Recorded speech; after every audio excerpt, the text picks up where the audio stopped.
Lisa Fletcher has spent more than 6 years following the PFAS story across America, traveling to the farms and communities contaminated by these so-called forever chemicals, and has tracked efforts to address this problem. Lisa joining us now with a deeper look.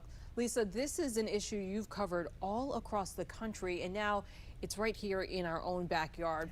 Why does this keep showing up after years of warnings? And frankly, we know the science behind it. Yeah, well, the unfortunate truth is it's been in a lot of our backyards, lurking invisibly for a very long time.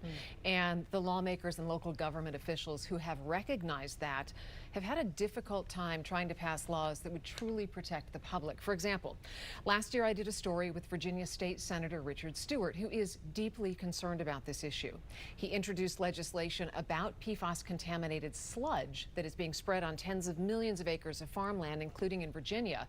But like we've seen in a number of states, what started as a much tougher proposal was ultimately watered down through negotiations and became a compromise bill just to survive. And it ended up being focused on testing and phased-in restrictions rather than an outright ban, which is what Stewart wanted from the beginning. So why and who is fighting against this? It almost seems common sense. I know.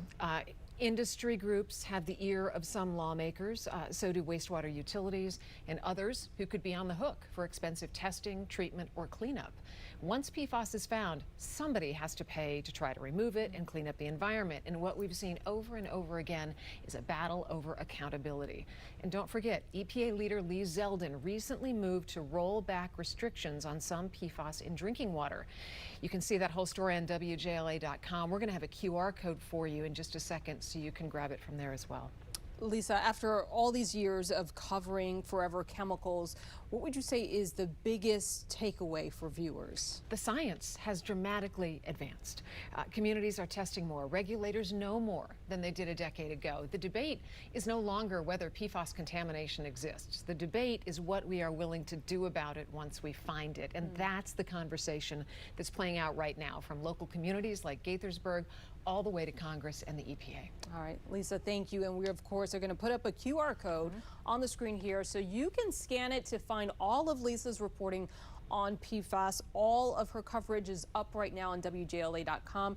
You can also easily share all of her stories with your friends and family. Lisa, thank you.